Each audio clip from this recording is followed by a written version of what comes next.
Hello friends, क्या आपके कमर में, फूलों में, पैरों में तेज़ दर्द होता है? आपको स्लिप डिस्क या sciatica की दिक्कत है? इसमें जैसे ही आप एक्सरसाइज को शुरू करते हैं वैसे ही आपका दर्द बढ़ जाता है। तो 90% लोग करते क्या हैं, वो एक्सरसाइज को छोड़ देते हैं और परेशान और निराश हो जाते हैं कि इस बीमारी का कोई इलाज नहीं है। तो ऐसी कौन कौन सी बिग गलतियां हैं, कौन कौन सी एक्सरसाइज हैं जो आपको बिल्कुल भी नहीं करना है, क्योंकि आप अगर ये करेंगे तो जो डिस्क बाहर निकली हुई है वो अंदर नहीं जाएगी। और कुछ गलतियां ऐसी होती हैं जिसको अगर आप बार बार करते हैं तो आपको ज़िंदगी भर परेशान कर सकती हैं। तो अगर आपको कमर से रिलेटेड कोई भी प्रॉब्लम है तो इस वीडियो को आप अंत तक अवश्य देखिए, और अगर आप चैनल पे नए हैं तो इसको अवश्य सब्सक्राइब कर लीजिए ताकि हेल्थ से रिलेटेड कोई भी हम वीडियो बनाएं तो सबसे पहले वो आपको नोटिफिकेशन आपके पास पहुंच सके। मैं हूं आपका फिजियोथेरेपिस्ट डॉक्टर दीपक, मानसरोवर फिजियोथेरेपी सेंटर मुरादाबाद से। सबसे पहली जो गलती करते हैं जो लोग पवन मुक्त आसन करते हैं, चेस्ट एक्सरसाइज करते हैं, वो मसल्स का ओवर स्ट्रेच करते हैं। उससे भी पहले गलती हम आपको बता रहे हैं जो बहुत ही इंपॉर्टेंट है, जमीन पर बैठ करके इस तरह से एक्सरसाइज करते हैं।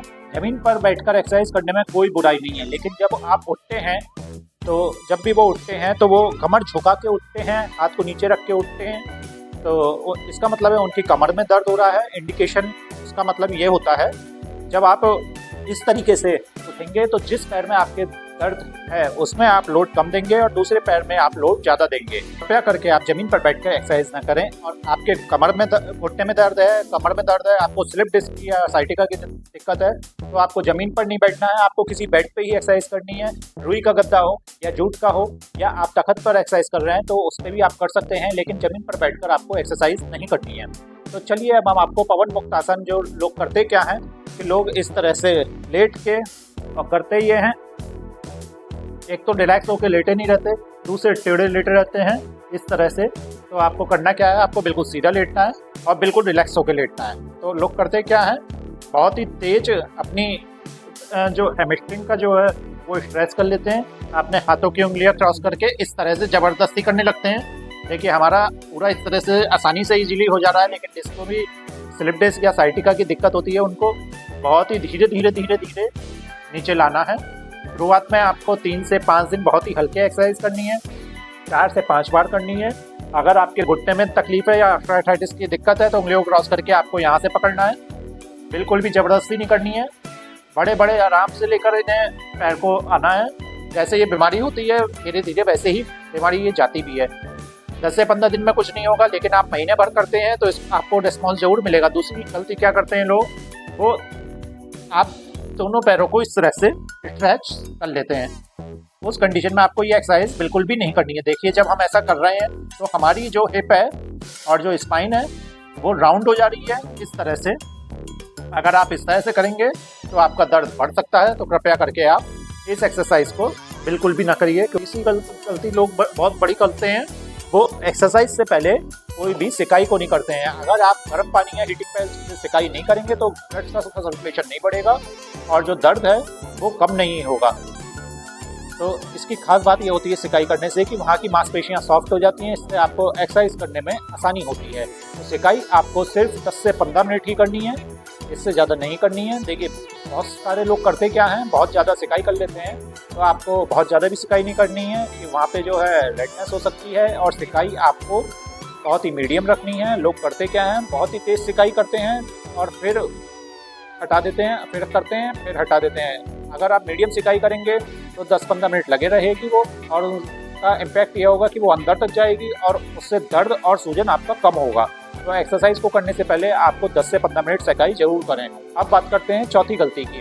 वो लोग करते क्या हैं, जिनको भी कमर में दर्द या साइटिका की दिक्कत होती है, वो इस तरह से आगे को झुक के उठते हैं अपनी पीठ को गोल करते हुए। अगर आप इस तरह से उठेंगे तो आपकी कमर में दर्द बढ़ सकता है और आपके पैरों में भी दर्द बढ़ सकता है। तो आपको करना ही है, आपको थोड़ा सा आगे होना है और अपने हाथों को इस तरह से रख करके और स्पाइन को सीधी रख के हाथों पे जोर डालते हुए सीधा इस तरह से उठ जाना है। आप इस तरह से अगर उठते हैं तो आपके कमर में जर्क नहीं लगेगा और आपकी पीठ गोल ना होने की वजह से आपके दर्द होने के चांसेस बहुत ही कम हो जाएंगे। अगर यहाँ तक आपको मेरी वीडियो कुछ समझ में आ रही हो या अच्छी लग रही हो तो उसको एक लाइक ज़रूर कर दीजिएगा।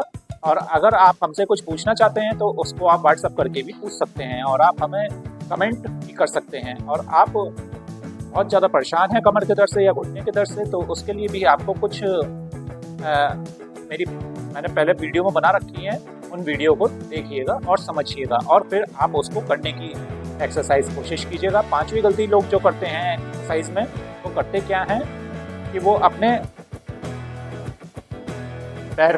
एक पैर को इस तरह से कराते हैं। देखिए, ये एक पैर उठाने वाली एक्सरसाइज इस तरह से नहीं करनी है। अगर आप ये एक्सरसाइज आप कर रहे हैं तो आप इसे बंद कर लीजिएगा, और जब भी आपको उठना हो तो आप करवट से हो जाइए और करवट से लेट के इस तरह से पैरों को नीचे करेंगे और इजीली इस तरह से उठें। अगर आप डायरेक्ट उठेंगे सीधे तो आपके कमर में दर्द पड़ सकता है। आप बात करते हैं छठी गलती की। जो लोग गांव में रहते हैं वहाँ पे जागरूकता नहीं है, वहाँ पे पहलवान और बुजुर्ग लोग कहते हैं कि दंड बैठक आप जो है लगाइए, तो आपकी कमर में दर्द जो है साइटिका के दर्द में आराम मिल सकता है। लेकिन आप होता क्या है, जब हम ज़मीन पर बैठकर उठते हैं तो आपकी कमर जो है वो राउंड हो जाती है। वही हमारा कॉन्सेप्ट आ गया जो हमने पहले आपको बताया। तो कृपया करके आप दंड बैठक बिल्कुल नहीं लगाएं। और बहुत से लोग जो हैं परेशान हो जाते हैं, निराश हो जाते हैं, उनको जल्दी से आराम चाहिए होता है, तो लोग करते क्या हैं, किसी पहलवान से वो अपनी हड्डी को बिठलवा लेते हैं। तो कृपया करके आप ऐसा बिल्कुल ना करें, क्योंकि उनकी जो अंदर की स्किन होती है वो बहुत ज़्यादा डैमेज हो जाती है और डिस्क जो है झटका आने से जो है बहुत ज़्यादा बाहर निकल आएगी, और फिर डिस्क अंदर होने के चांसेस बहुत कम रह जाते हैं। क्योंकि जो लोग 40 से ऊपर हो जाते हैं उनकी डिस्क जो है अंदर होने के चांसेस बहुत ज़्यादा कम हो जाते हैं। इसके अलावा जाने अनजाने में एक गलती और हो जाती है कि लोगों का स्लीपर और शूज़ जो होता है एक साइड से घिस जाता है। इससे होता क्या है, बॉडी का जो बैलेंस बिगड़ जाता है। इससे न सिर्फ पैरों का ऊपर इम्पैक्ट आता है, बल्कि आपके लोअर बैक की मसल्स जो हैं उनके ऊपर भी इम्पैक्ट आता है। इससे हमारे कमर में दर्द और आपको आगे चल के साइटिका की दिक्कत हो सकती है। तो कृपया करके आप अपने जूते और चप्पल का भी ध्यान रखिए कि वो नीचे से घिसे ना हो, पूरे प्रॉपर हों और उसमें ग्रिप अच्छी होनी चाहिए। और जब भी आप जूते और चप्पल का चुनाव करें तो ये थी कुछ गलतियाँ, अगर आप उसको नहीं करते हैं तो कमर और दर्द से, साइटिका के दर्द से बहुत हद तक बच सकते हैं। अगर आपको इस वीडियो में कुछ पसंद आया हो या कुछ अच्छा लगा हो या आप हमसे कुछ पूछना चाहते हैं तो आप कमेंट बॉक्स में ज़रूर लिखिए। और कमर के दर्द में, साइटिका के दर्द में आपको कौन कौन सी एक्सरसाइज करनी है, ये वाली वीडियो आपको आप ज़रूर जाके देखिए। मैंने पहले बना रखी है मेरे यूट्यूब चैनल पे। धन्यवाद और नमस्कार।